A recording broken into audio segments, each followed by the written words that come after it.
मैंने मलेशिया में देखा था कि लोग अपनी गाड़ियों में बिज़नेस करते हैं, उन्होंने अपनी ट्रंक्स के अंदर, बड़ी बड़ी लैंड क्रूज़र्स के अंदर वो लोग सब्ज़ी बेच रहे होते हैं। तो वहाँ से मुझे इंस्पिरेशन मिली और मैंने इस प्रोडक्ट के ऊपर काम करना शुरू किया।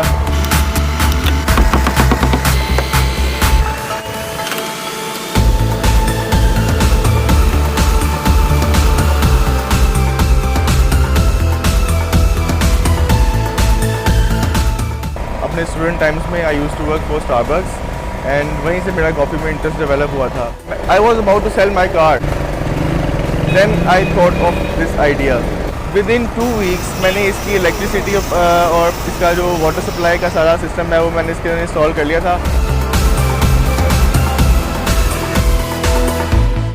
मेरा नाम अरसलान मीर है। जॉब का शौक़ नहीं था तो उसी सिलसिले में मैंने अपने कज़न के साथ मिलके जो है कॉफ़ी शॉप ओपन की इकबाल टाउन में सितंबर 20 को। जब लॉकडाउन लगा है, कॉलेजेस, स्कूल, यूनिवर्सिटीज़ बंद हो गए थे, डाइनिंग बंद हो गई, तो उस दौरान हमारा काफ़ी नुकसान हुआ कि हम रेंट भी पूरा नहीं कर सकते थे। बस उसी दौरान हमें ये सोच आई कि हम क्यों ना ऐसा कोई काम करें कि हमें कोई रेंट पे ना करना पड़े।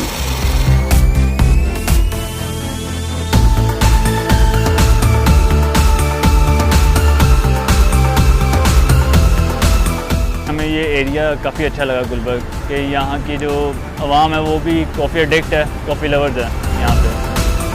तो बस उसी सिलसिले में हमने अपनी गाड़ी जो है यहाँ पे खड़ी कर दी। जो कैपुचिनो आपको ब्रांड्स में 500-600 की मिलती है वो हम यहाँ पे 250 की दे रहे हैं। क्योंकि हम स्टूडेंट्स हैं तो हमारे लिए थोड़ा इकोनॉमिकल भी है, तो निकलते आप जाके बस ग्रैब को रोड चले जाओ। It's surprisingly very good, value for money.